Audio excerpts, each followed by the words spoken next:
Teresa Dugwell is a Renaissance woman with brilliant accomplishments in multiple fields. She's a passionate runner who has run 23 marathons and is a 3 times Guinness World Record holder for the greatest distance run over 12 hours on a treadmill. She's helped numerous functional medicine and dental clinic owners scale their practices to 7 figures and has done over 12,000 hours of coaching as a results coach and business results trainer for Tony Robbins to raise millions of dollars as the YMCA's Volunteer of the Year and created an event for the Special Olympics basketball team to play a game on the Toronto Raptors home court and meet some of the NBA team players. And before we start the episode, a quick word from our sponsor, Deep Wealth and the Deep Wealth Mastery Program. Here's Sanjay, a graduate of Deep Wealth Mastery, and he says, the investment I made in the Deep Wealth Mastery Program, it's a rounding error compared to the value created today and the future value I'll receive. Or how about William, who says, and I love this, a company that's attractive to sell is also a great one to own. The Deep Wealth Mastery Program gives me the best of both worlds. Now, speaking of growth and adding value, check out what Leon says. He says that the Deep Wealth Mastery Program changed how and who we hire. We've now begun to hire talent today that we never would have hired if it weren't for the program. The talent we're hiring today is helping both increase our growth and profits and our future enterprise value.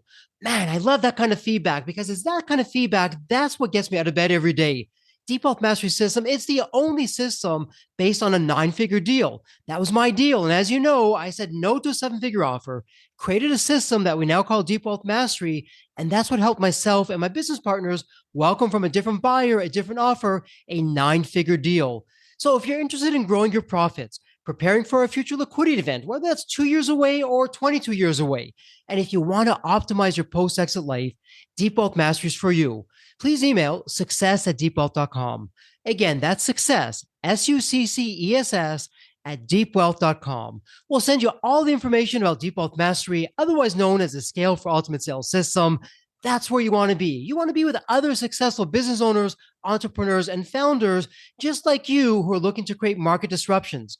Whether you're a startup, whether you've been in business for 3 or 4 decades, whether you're manufacturing, whether you're high-tech, SaaS, low-tech, whatever the case may be, come in and network with other business owners, with other businesses just like you, because they all want to lock in their financial freedom and enjoy both success and fulfillment. Again, that's a 90-day Deep Wealth Mastery Program. It has your name on it. All you need to do is take the next step. Please send an email to success@deepwealth.com. Deep Wealth Nation, welcome to another episode of the Deep Wealth Podcast. And you know me, I love my rhetorical questions. I have some questions for you. Are you tapping into the superpower, the super person that you are and sharing that with the world? Or are you like Superman or Superwoman? You're that Clark Kent version and no one really sees it, but you don't know how to get there, what to do. Do you want to get some excellence in your life? Do you want to take your business game, your personal life to the next level? And I'm sure you said yes to all those things. You're in the right place with our guest today. So Teresa, welcome to the Deep Wealth Podcast. It's an absolute pleasure to have you with us. And there's always a story behind the story. So Teresa, what's your story? What got you from where you were to where you are today?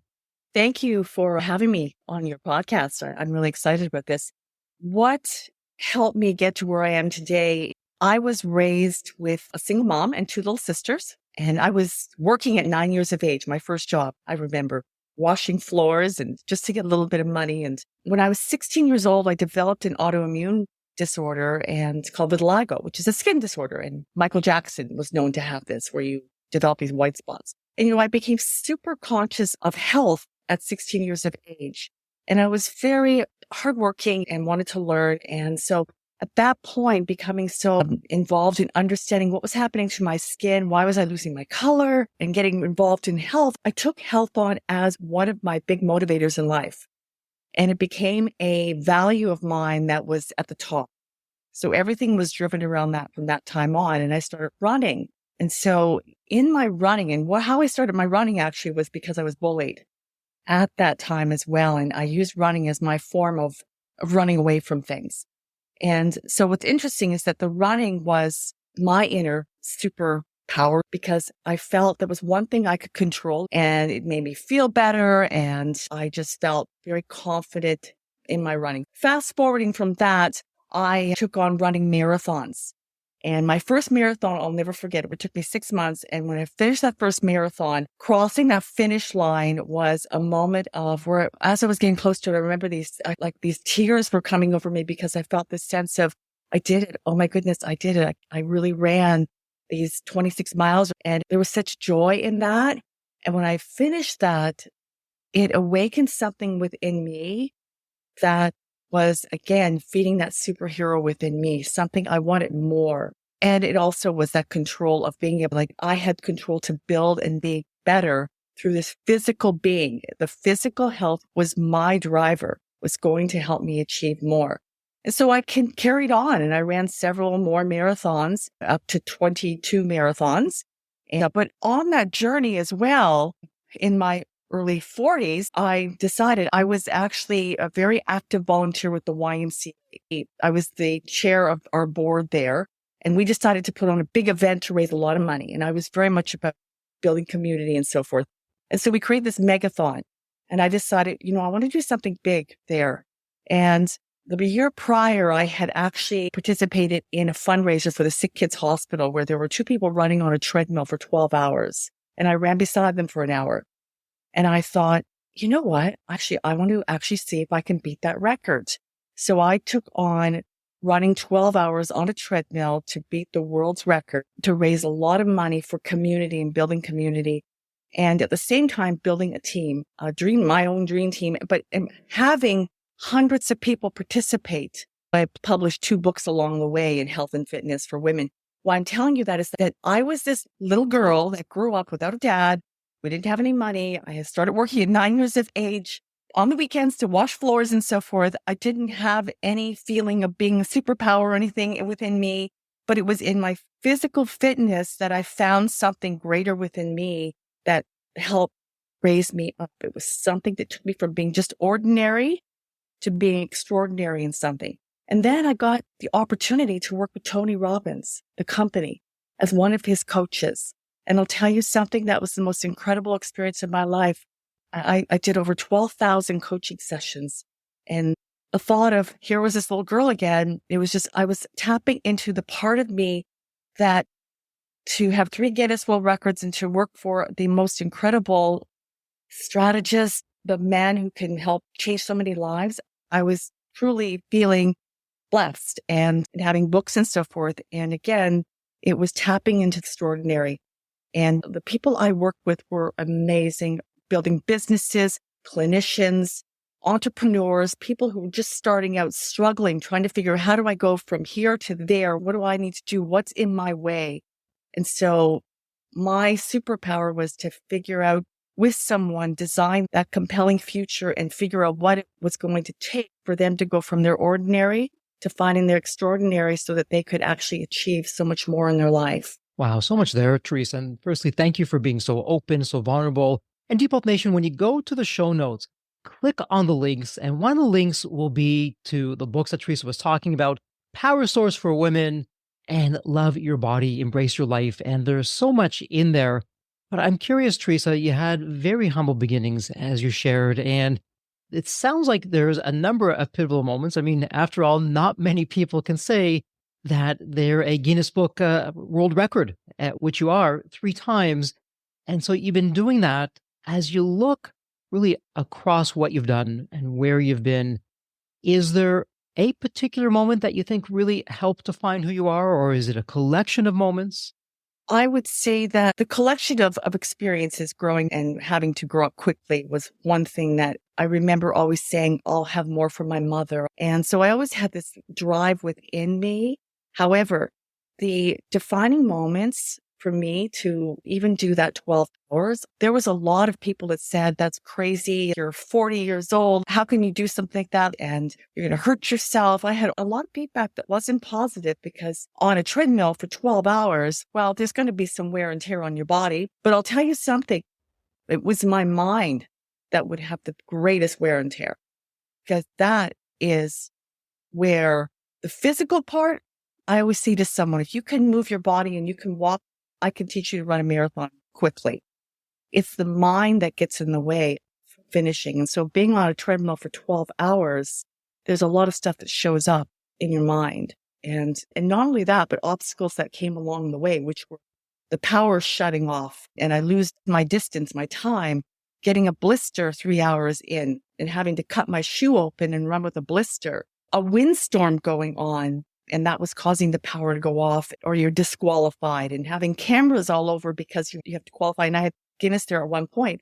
But there was a lot of obstacles, just like in our lives, in our business, that I could have given up along the way. And that first 12 hours was one of the defining moments for me, because it broke through those barriers. And if I can do that and not allow those things to stop me and keep going and find ways to redefine how to go, then that's just one example in my life and other people's lives, where usually it's whatever shows up in our minds that gets in the way. It's called this supervillain. My coach, incredible Mark von Muser, that whole saying where there's two wolves that are fighting, there's the good wolf and the bad wolf. And who wins in the fight? Well, it's whichever one you feed.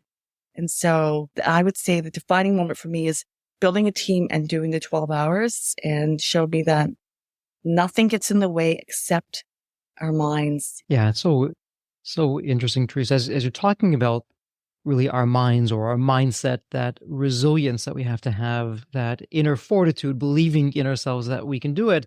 And you can share with me on base or off base, when you're a results coach and business results trainer for the Tony Robbins organization, and now in your own coaching practice, it's not what we bring to the table in terms of the skill sets that we've had or the experiences we've had or haven't had. Some of the most successful people, and when I say successful, it means lots of things to different people. I'm not talking just about the zeros in the bank account. Some of the most successful people that I know really had everything going against them, but it didn't stop them from getting their goals and achieving those results. What was important for them, because they had that hunger and they had that inner resilience. I don't know a way, but I'm going to figure out a way. I'm going to make this happen. I've had some setbacks, but those are setups for my future success. So where are you on that in terms of the entrepreneurs and the people that you've coached along the way? Thoughts about that? One of the things that I think is very important, at least on my journey, what I've learned is that building rapport with people and relationships, I think that's such a key factor in who are you with other people? How do you show up for other people in your life? How do you, with the relationships you build and so forth? Like for me, it's really important, like how I leave someone, either on a coaching call. If I'm on a coaching call, it's how are we going to complete this call? What is that person going away with? I'm building my business just like many entrepreneurs out there. And for me, I have a big vision of what I want to create and the impact that I want to have. If you don't have a plan, or if I don't have a plan, then it's like a GPS, and you know the destination address, but you don't know how to get there. And you decide either to use the GPS or not, and just get some streets that you would take. So when you follow a GPS, which is your plan, and you're clear and concise on where you're going, your target, then all the actions, as long as they're leading you towards your target, you'll get there. So I'm always building my plan and refining it. Yeah, it's so interesting with that. And so based on what you're sharing with us, Teresa, just imagine now for a moment, I'm a new client for you. I'm showing up. You've gotten to know my story, but I've come to you. Okay, Teresa, I know I can do better. I know that magic within hasn't really been shared with the world. Help me take that to the world. And for the question I'm going to ask, Teresa, you would be perfectly right to say, well, Jeff, it really depends on the individual, where they're at, what they want to do. But generally speaking, what's your secret sauce, as the saying goes, in terms of someone showing up? How long typically would it take to really get them in the right direction, that they're starting to see results? And what are we doing along the way? Yeah. So if they're not clear on what that looks like, then there's a whole discovery, spending time and just understanding their world and where they're and what is it that they really want. And sometimes we don't even really know that at the beginning. It's just having that conversation and talking about what's important to them, what values do they have? Where do they see themselves if they could actually create it? What would it look like? So there's really a discovery of where someone is at right now, getting clear on that, what's important to them and what's going to guide them, what is going to be the things in their life that are going to move them forward and motivate them to feel that I'm on the right path, and what's going to keep them going even when things show up that are going to get in the way.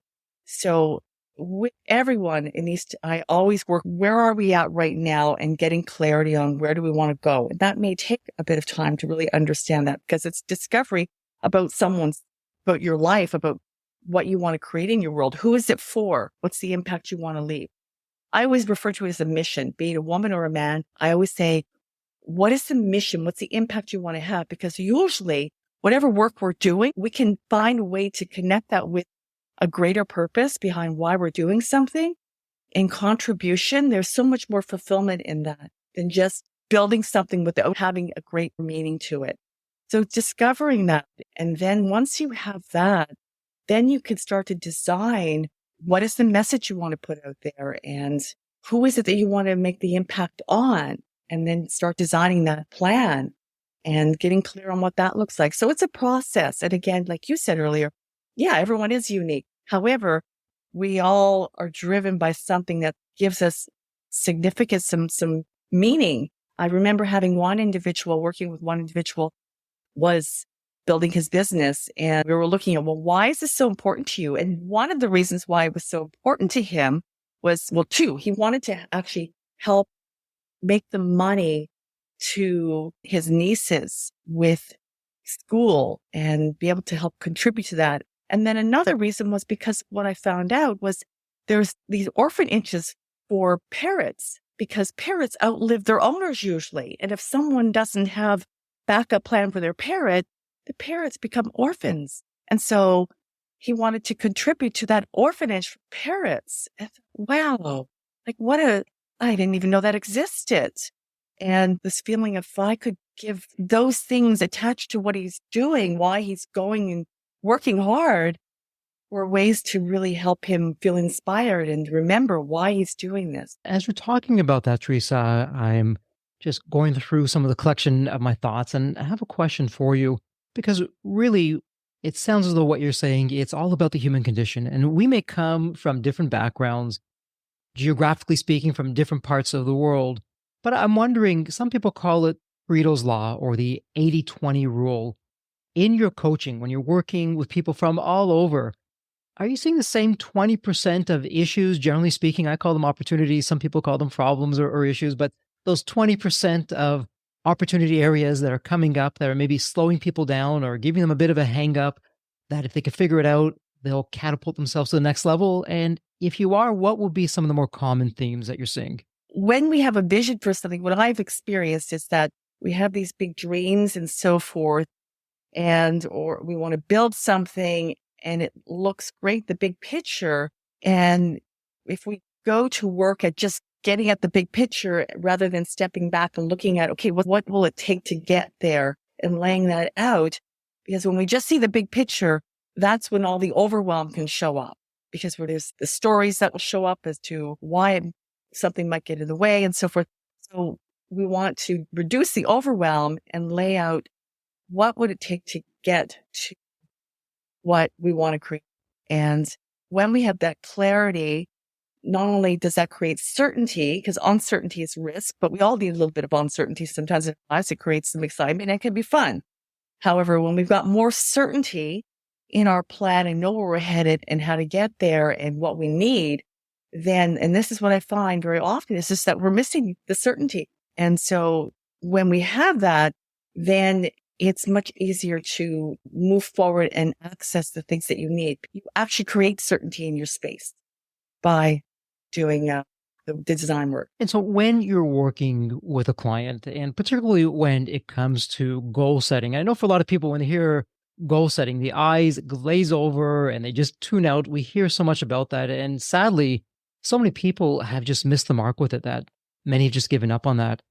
What's your approach, Teresa, to goal setting when you're working with a client to ensure that not only do they aim high, but that at the same time, they can also achieve what they're setting out to do? So it's not too low, it's not impossible, it's that Goldilocks scenario, but they're actually doing it.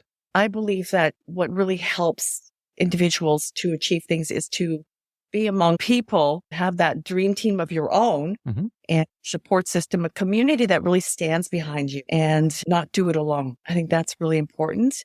And so you have the structure, you have that community that stands behind you, truly believe in that, belong to something that where people are working collectively towards something. Then it helps with regards to having those moments where we get off track, because it's going to happen. Life happens and we'll get off track sometimes, but And having a coach, I think having a coach is a big thing. I know from my own, I have a coach, even though I am a coach. I have a coach in my fitness. I have a coach in my business world to guide you and have that accountability structure and keep you moving forward is a big plus. And one of the things that you've mentioned a number of times, but again, it's so easy to overlook. In Deep Health Nation, I don't know if you picked up on it or not, Teresa, you talked about health. And I know for so many type A, hard charging individuals, I'm too busy for my health. I will get to my health when I achieve this, or when that happens, that's when I'll do it. It's an if then kind of thinking. And we both know, hey, if the health isn't there and the health is our first wealth, everything else really falls by the wayside. So, from your own observations from working with clients, can you share with Deep Health Nation why health is so important and maybe even a strategy or two coming out of this episode that someone can start to apply to their health right away, that they'll start seeing some of the differences? Yeah, absolutely. With regards to health, it is important to me. And I know the difference how I feel if I don't take care of myself and eat healthy or run or weight training. I've also experienced with my mom, I took care of my mom through COVID. And as a result of her diabetes, she developed dementia. Growing up, that wasn't an important thing to her. She didn't exercise. So I saw this woman that's still so young. She said, I'm not going to be like you. I don't want to do those things you do.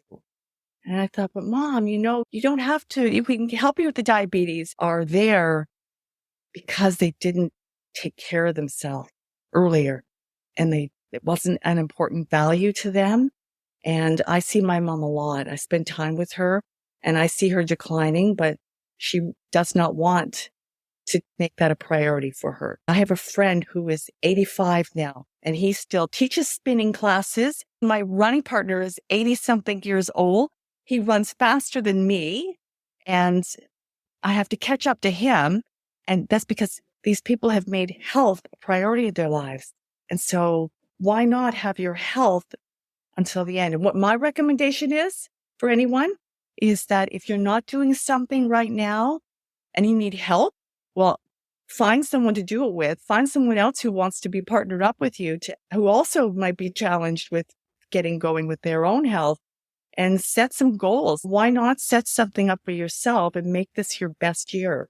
Find someone to do it with, because when you have a partner, then you can work off each other and set a clear, concise goal, but make them short-term goals. Great advice there. And Deep Health Nation, some of the takeaways here should be that health really must be your priority.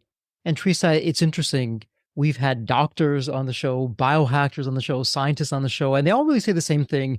It's a bit of an older study, so it's probably worse. But when you're looking at North America, 88%, so let's just call it 9 out of 10 people, either have a metabolic disease right now or one is just around the corner. And I suspect since that study's been done, it's gotten even worse. And so movement and sleep, the basic things, taking a walk after a meal, and we've seen it firsthand when the entrepreneurs, the founders, business owners who go through the 90-day Deep Health Mastery program, and then they're preparing for their liquidity event. So their legacy is on the line. The financial freedom is on the line.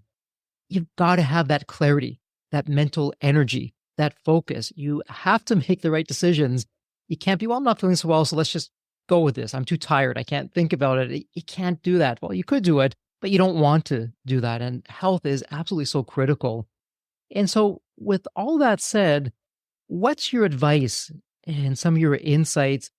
Everyone, if they're open and honest about it, if they're vulnerable with themselves, they have some fears. The fear monster, self-doubt, not good enough. How am I going to get to the success? Not smart enough. I don't have the skills. I don't have the experience.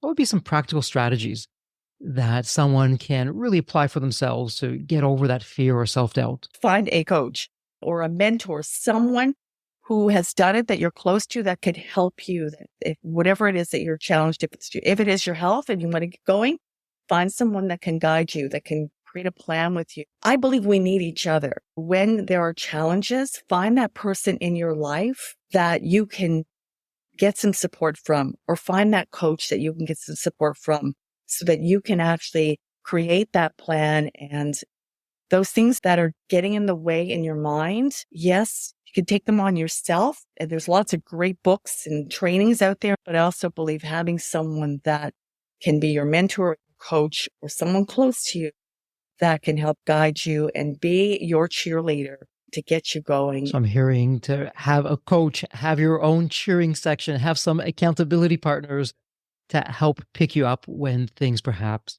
down and out, or I don't know if I can do this.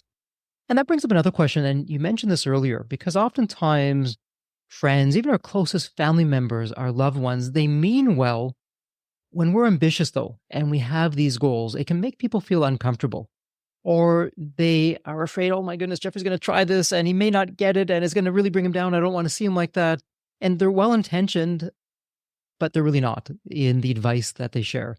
So, in finding that accountability partner, finding someone who can really support us, not be judgmental, and actually encourage us, not discourage us, any telltale signs of what we should either look for to run towards or run away from when we're looking to find people to really put them in that trusted position in our lives? When I was training for that first 12 hours on the treadmill, I had a lot of naysayers there, people who just were trying to protect me too. They didn't want to see me harm myself, thinking I was, at some level, some thought I was crazy. We can listen to what they have to say and thank them for their input.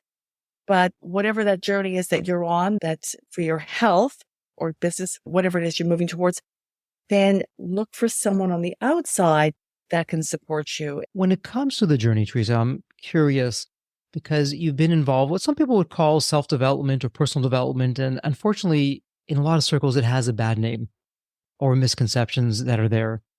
That said, though, and for myself, those areas have been huge and helped me get to some of the biggest milestones and goals and achievements for myself. From where you are right now, and as you look ahead, technologies are always changing, the trends are changing. The human condition generally doesn't, though. What do you see ahead for us in terms of those areas of personal development in the next 3 years, 5 years, what science may bring, or other kinds of things? Maybe we'll rediscover what was once being done that's no longer being done that we're going to pick up again. Any thoughts on that, of any upcoming insights of what's waiting for us, what's down the road? Well, definitely we're learning more about us as human beings and what we're capable of, and all the AI, wonderful things that are being developed there.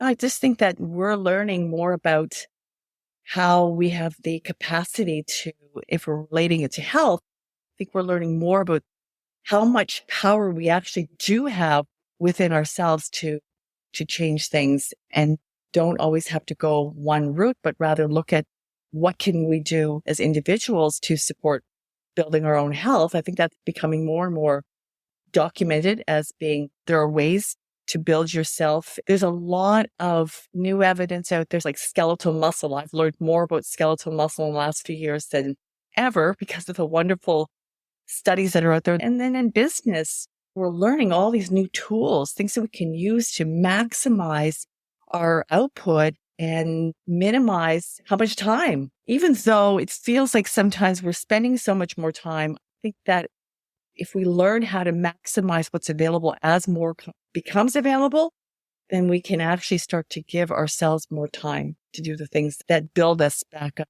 And I just think there's so much out there that is ahead of us, and it's how we want to see what's out there. And I think it's great as each day is bringing something I love new. that optimism that you have for the future. Let me ask you something. Knowing what you know today, Teresa, from your journey, and it's been quite the journey, and you've done so much, and a huge congratulations with that. If you were starting over today, you had no accomplishments, you weren't recognized, it was a clean slate. Nothing's been done.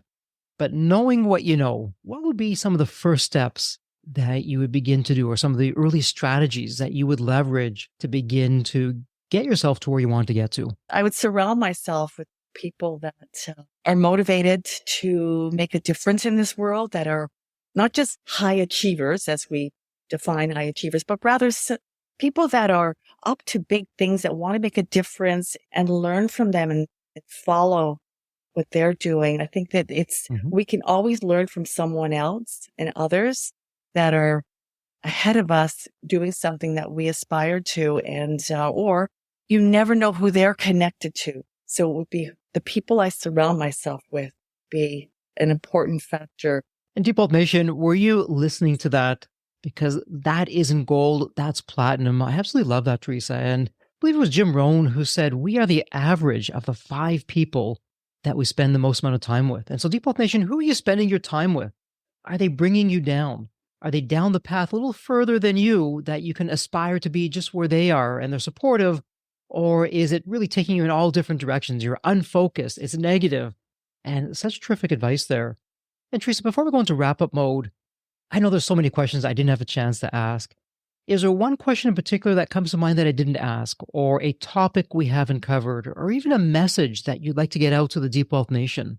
Wherever you are in your life right now, in your business or in your health, one thing I would do is do an evaluation of where you are right now. The Wheel of Life, for instance, is a really great tool. You can just Google Wheel of Life and there's all kinds of them. And do an assessment of where am I today in these areas of my life. Look at, okay, well, I'm at this point here. Where do I want to make improvements in my life? And map out plan. What would that look like? Aim each day just incremental improvement along the way.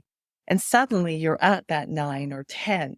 That's where you go from the ordinary. If you're just living your life and we get caught up in just busyness and forget about pieces of that wheel, if you just get present to it, and little tweaks can make huge improvements and have a ripple effect in all aspects of your life. I just love the meaningful insights, and not to confuse simple with simplicity, but it's really a step at a time. And we're not putting all that pressure on ourselves and really taking it day over day. It's some terrific advice. And speaking of advice, Teresa, this is the part where we're going into our wrap-up mode, and it's a tradition here on the Deep Wealth Podcast. I have the honor to ask every guest the same question, and it's a really fun question. Let me set this up for you. When you think of the movie Back to the Future, you have that magical DeLorean car that will take you to any point in time. So imagine now it's tomorrow morning, and here's the fun part. You look outside your window, not only do you see the DeLorean car curbside, the door is open, is waiting for you to hop on in, which you do.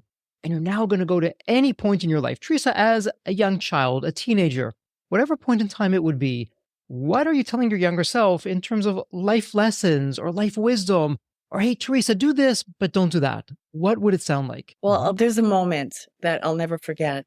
There was a lead role for a song called Amazing Grace when I was in grade, I think it was 12. The girl ahead of me sang Amazing Grace, and it was like, oh my gosh, that was so incredible. I thought there's no way I can do that well. So I never auditioned. So that song it's anchored into me. It's anchored when I hear that song. It's like, oh, that's that moment. And so that was the moment. That was a defining moment for me when I think back on it today. Of course, not then. I was in fear. I was just afraid of I wasn't going to be good enough. I wasn't going to be good enough. So why bother trying? Because I'm not going to make it anyhow. And I gave up.